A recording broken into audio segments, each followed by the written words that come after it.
en la revista Contralínea llama la atención. Cuéntanos.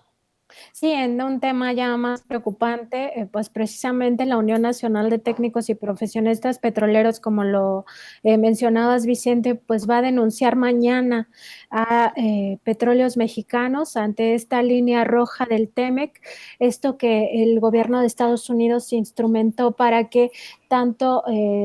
trabajadores de Estados Unidos como de México y de Canadá pues denuncien violaciones a sus derechos laborales, pues ya van a aplicar esto y además en contra de la principal empresa del Estado mexicano. A mí me parece un tema muy grave porque ellos han estado pues intentando dialogar con el gobierno del presidente López Obrador sin éxito y ellos hicieron incluso, fíjate, un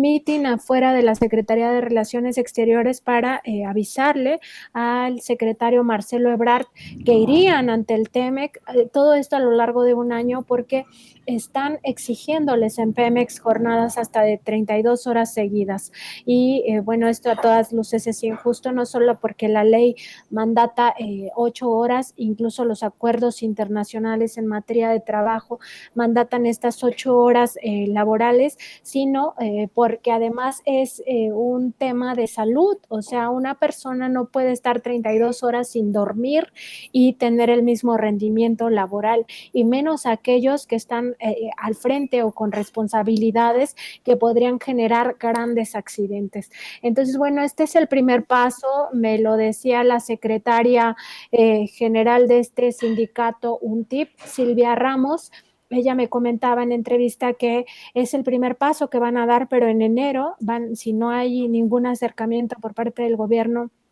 federal, ya van a ir directamente a presentar ya la denuncia en el marco del Tratado México, Estados Unidos y Canadá, porque no solamente son las jornadas estas pues exhaustivas de hasta 32 horas, empiezan digamos que las jornadas más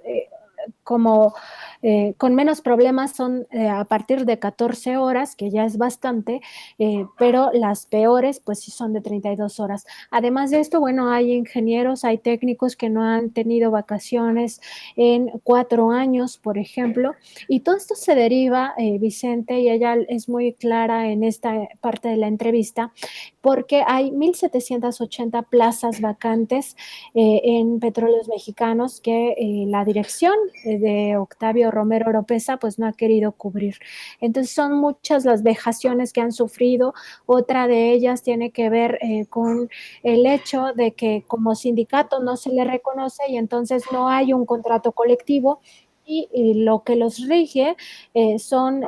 pues estos acuerdos, o más bien ni siquiera acuerdos, estos oficios que genera el propio director general de Pemex, sea quien sea, en el momento que sea, y él decide qué derechos les quita, qué derechos les pone. Entonces, en agosto pasado, lo que decidió la actual dirección de Pemex fue aumentarles 10 años a su edad jubilatoria. Ello contrario a lo que ocurre con el Sindicato de Trabajadores Petroleros de la República Mexicana, quienes no tuvieron ningún,